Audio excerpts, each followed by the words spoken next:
This is Abe here from Team Lost Legion. So today we'll be doing a deck profile for Dimensional Police. So first thing I want to say is Dimensional Police, when it really comes down to it, it's an extremely aggro deck. There really is no control for this. You don't do much necessarily to really hit grade 3. Grade 2 you can apply slight pressure just for attack, a couple of attacks. It's only 3, but you can also get some decent numbers off depending on your build. My build that I do is mainly focusing on going off when I hit grade 3. So we're going to start it off with the starter. Some people play Goyusha. Me, I play Little Hero Draco Kid. He looks like a baby Captain Gantu, so he's cool.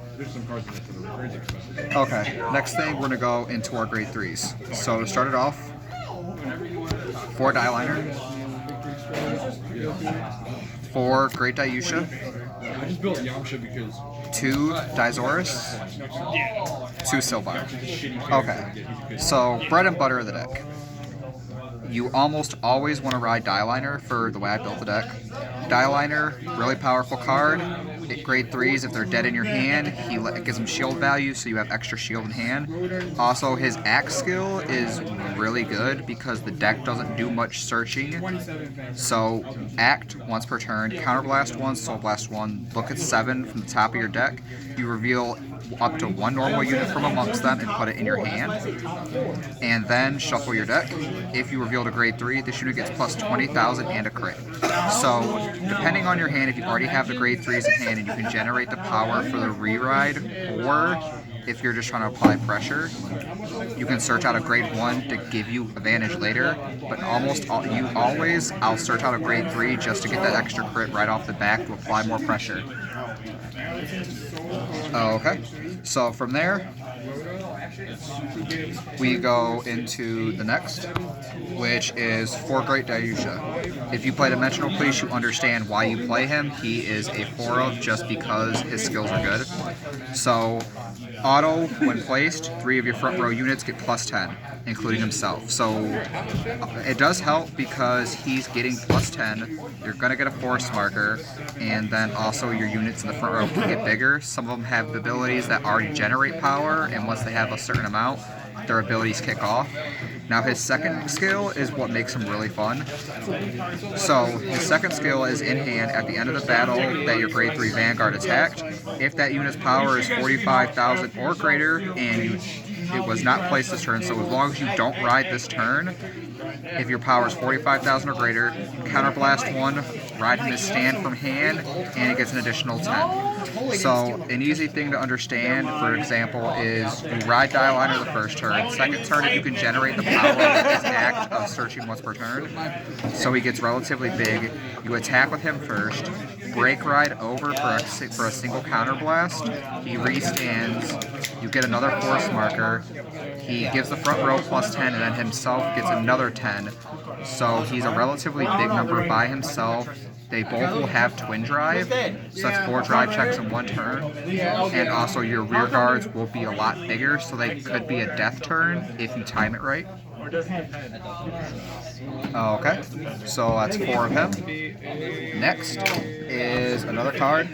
So I play 2 Dizoris. Dizoris is a really good card. The issue is if you have to ride him, you really don't want to, but on the bright side, if you get stuck riding him first, his continuous is during your turn, this card gets plus 5,000 for each card in your damage zone.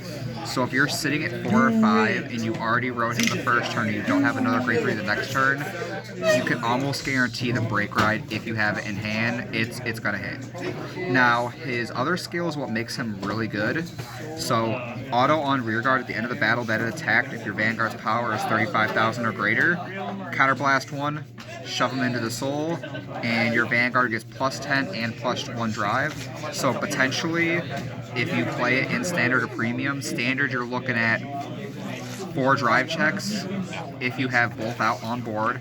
So that would be 4 re-ride, 6 if you get the break ride off in 1 turn, which is pretty deadly. Or he's really fun in premium for one reason. you can get quad drive off of some units, so that's potentially 5 to 6 off of one attack, and then just from there you go off. It's a very powerful unit, but I play as a 2-of because I don't want to see it and have to be stuck riding it. What's going on here? So, next card is Masked Hero Silbar. You don't ever want to ride this card.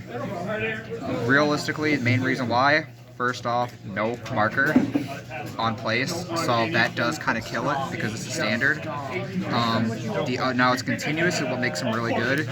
For those power play turns, if you have him on rear guard, his continuous is if your Vanguard's power is 30,000 or greater, he gets plus 5k and plus 1 crit, so he's at 18 2 crit base. So on your break ride turns, you're looking at a minimum of 28 column 2 crit attack, so that's 4 damage potentially. If you hit any triggers with Vanguard, they can be bigger and or deadlier. So only run 2 of him just because. So this deck, my build, I play grade 3s. The total number is 12. Biggest reason why is so that way when you search die liner, you almost always get the extra power and crit for the pressure. Going into grade 2s next. So to start it off, 4 Die Dragon. So Die Dragon, I like him for the simple fact if you need to generate the power, his act once per turn, Soul Blast 1, choose a Vanguard, it gets plus 5,000. Not a whole lot of power, but it makes all the difference when you're trying to hit that magic 45. Now his continuous helps out when he's on rear guard. So his continuous skills, if your Vanguard's power is 35 or greater, this unit gets plus 10,000. So you're looking a minimum of a 20,000 swing without a booster, potentially more. So if you have him on rear guard, for example, while you're playing, you break ride, you're already over 30,000, so it's 10, 20, plus the 10 from the front row boost, that's 30,000. And if your opponent's already at 4 or 5 damage, that applies a lot of pressure. So if they don't get triggers, it hurts because it's a lot more that they have to drop. Potentially with triggers, it's soul crit, makes them deadly. Next, 4 Platinum Ace. So Platinum Ace is really fun for his continuous on Vanguard if you just want a basic swing. Continuous during your turn, if he's on Vanguard, he gets plus 5. So that's 15k base. Now his auto skill on rear guard, it makes him really fun. So when he's on rear guard, when it attacks, if your grade 3 or greater Vanguard is at 30,000, you Soul Blast 1, he gets 10k, so he shoots up to 20, and he gains an extra crit. So this is really big for the way I put the deck together. You want to try and as much as possible get him on rear guard, or get Silbar on rear guard, just so you can constantly have high amount of critical going at your opponent in one turn. So another very good combo piece. So if you don't get the Silbar, I'd probably say he's just as good as long as you have the soul and you're not afraid to spend it on the break ride turn. Why are you eating? So last grade 2s I play, not a one that's very popular. I play Quick Hero Active Mask. So he's not necessarily as good. I mean, he's in the deck for the main fact if you get it and he's your only ride option, it's still a grade 2 just so you can get to grade 3. Because the main point, like I said, of this deck, if you don't get to grade 3, you don't go off. But on rear guard, when your Vanguard attacks, if that unit's power is 30,000 or greater, you counterblast 1, restand. And the coolest part is the power gained from boost is included. So if you're not quite at 30,000 but you boost, you can still counterblast to restand him. So you can use him to clear board, or if your opponent's on grade 2, 10k swing, they take it. Oh, that's cool. Attack a Vanguard, restand. It's still an extra attack. So it's not a bad option. I think it's fun. That's why I play it. That's just my personal choice. But I mean, he would be the one that you probably want to switch out if you want to switch it up to another one. So now we're going to go into ones. So to start it off, 3 Die Brave. Die Brave is really fun. Honestly, you don't really care if you ride him or not, but typically you'd want him for a rear guard. His act once per turn is on Vanguard or rear guard, Soul Blast 1, and your Vanguard gets plus 5. That's fun, helps out with the power. Now it's his auto that makes it really fun. Some of this stuff, like Platinum Ace, you need the soul to Soul Blast out to get the power and crit. His skills, when your Vanguard attacks and he's on rear guard, put him into soul, draw a card. So, for example, you can have him boosting Vanguard. It's not quite a Demolition Dragon, but it does help funnel your draws. It does help generate the power, so even if necessary, you can call him out on the grade 1 turn. And I've actually had situations where I've called out all 3 on my grade 1 turn, attacked with 8, they took it. If I got lucky, they hit a trigger, attacked again, they blocked it, they took the Vanguard. So Vanguard gave me 1 card to hand, 3 into soul, gave me +3 more. So it's not necessarily plussing, but it is cycling to dig into your deck to help you out. So the next, got 3 Glory Maker. Glory Maker is fun, mainly a rear guard. An option, you can ride it if you have to. This deck really doesn't care what you ride for the most part, but typically your 8K bases are the way to go. So on rear guard, when it boosts, if the boosted unit is 30,000 or greater, counterblast 1, your opponent can only drop zeros from his or her hand until the end of the battle, and the power gained from boost is included, so you can go off, like I said, as long as you hit the 30,000 while being boosted, and sometimes only dropping zeros does hurt your opponent if you restrict them. So, next from there, we go to Dialander. Dialander is a really big thing for this deck, what I think is what makes it so dangerous, even though it's not an expensive card. It's a common, so anybody can pick it up. The reason why I love it so much is its Vanguard. If your Vanguard is 30,000 or greater, your opponent can't intercept. So depending on like an Excel deck, they might have plenty of grade 2s that can intercept with, or ones like, say you play against Mordred, well, that kills the Fallen Eagle, which, you know, is the perfect guard, so if they can't intercept, that hurts them. And just also, some cards get power when they intercept. This just helps nip that in the butt. And honestly, 30,000 power with Dimensional Police is just so easy to get, so it's pretty much just free. And if your opponent can retire stuff, they're almost always going to try and get rid of her first so they can have their intercepts. Next, I only play 2 Magical Police Quill. Some people play her a lot more. I like her as a 2-of, just mainly because the way I have my deck running. So, auto on Vanguard or rear guard when placed, discard a card from your hand, your Vanguard gets +10. So, definitely helps with the powering up. Now, its other skill does help too on rear guard. So, when your Vanguard attacks, if that unit's power is 30,000 or greater, counterblast 1, draw a card. Again, power gained from boost is included, so that definitely is nice. So realistically on the turn, if she's on rear guards, same thing with the break right turn, that's at least twice you can counterblast if you have them for the draws. The only downside with running a lot of these cards is Dimensional Police is lacking one thing that would make the deck a little bit better in my opinion. We don't have any counter-charge engine, so you have to heal out of it or be very careful how you spend your counterblast. Now, the last grade 1 I run is a 1-0. A lot of people run it as 2. I only play 1 Laurel just for the extra pressure for a first swing, or just to keep applying pressure to get the crit for the Vanguard plus a break ride. So for example, if you have like active hero, so you know you can always rest, and that, yeah, it does that. Vanguard attacks, but its skill yet again, if the Vanguard's big enough, it's still a restand and an extra attack, and if you break ride, it's even more pressure. So that's all the grade 1s. So now it comes down to triggers. So obviously, 4 heal,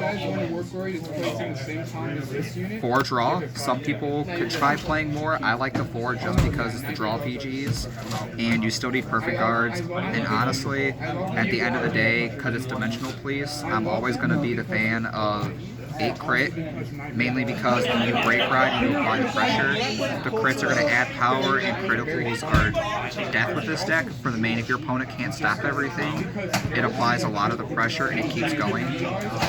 So when it comes to a lot of decks that you play against, the issues that you have to worry about is how much you're going to try and spend or how much damage you want to apply. Almost always you're going to go force 1 just because the numbers are big and you're almost always critical anyway, so force 2 is kind of a dead option with this deck.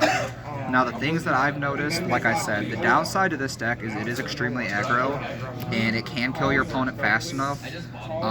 During the Bermuda hype that we had last year, I actually went to a Spring Fest, and and I actually went 5-2 playing this. My only 2 losses that day were one to a Bermuda player, and I also lost to a Shadow Paladin. And mainly, what cost me that game was the simple fact I had the 2 grade 3s in hand. I put one back to try and dig a little more, and if I would have kept the break ride, would have won. Not having the break ride is what cost me on my last attack, because he had just enough to survive if I didn't hit the break ride. So there's that. Another downside, like I said, is this deck has no way to countercharge. So realistically, once your counter blaster's spent, if you don't heal, you just have to go off of power. That's all you really have. Which some of the units like Silbar, you don't really need counter blast for. And I mean, overall, it's a fun deck. I'm not saying it's anything to shoot and have high hopes for, but I really enjoy the deck, and I've had some really fun times playing it, so I really enjoy it. Now, when it comes to matchups, Protect, depending on the Protect deck, you can just out-pressure them, so there's that. And honestly, Excel is always going to be a painful matchup because, like some Rush decks, you don't do anything till grade 3, like I said. So typically you want to go first. And as long as you can get off and get to grade 3, unless you're playing a deck that retires your entire board, like Agro or Narukami or anything that just gets rid of your board, the plus side of this deck is once you have an established board, if they don't retire, your board's really not going anywhere. So once your board's already established, everything you get to hand is literally just guard fodder. And if you apply enough pressure, it's just going to keep building your hand and just keep attacking. Once your units are there, they don't go anywhere, like I said. So it's nice, but board breaking decks do hurt. Some Excel decks do hurt. Now, the funnest thing that I tend to realize when it comes to this deck is a lot of people get caught off guard when they see it, just because it doesn't do as much as people think it does, but the power is there. So realistically, it's a fun deck, not saying it's meta. Our new wave of support, once we know what that comes out come July for Japan, we might get something cool, something different. I know none of us were prepared for Die Liner when it came out. We thought maybe it'd be Kaiser, but realistically, there's a whole lot of stuff they could bring back. We could get the Metal Borgs, we could get the Enigmans, or finally get the Die Kaiser. So this deck really could go all over the place. Die Liner, when it comes to premium, the unit that it reminds me the most of is Die Nexus, because their skills are really similar. So honestly, we're not really sure where this deck's going to go from here, but I think it's always going to be a fun deck. Definitely wouldn't call it a tier 1 deck, but I would definitely say it's a good fun rogue deck, especially for a best of 1 format where you can just literally crit sack your opponent. So when it comes to different tech options, there's different stuff that people can do. The way this deck is literally built is just to, like I said, make it to grade 3, you call out your crit rear guards and your vanguard, and if you get the break ride, you're literally just swinging for crit each turn and to try and kill them. So guys, that was my Dimensional Police deck profile. This is Abe from Team Lost Legion. Hope you guys enjoyed. Leave me your reviews. Would love to hear your feedback. Have a nice day.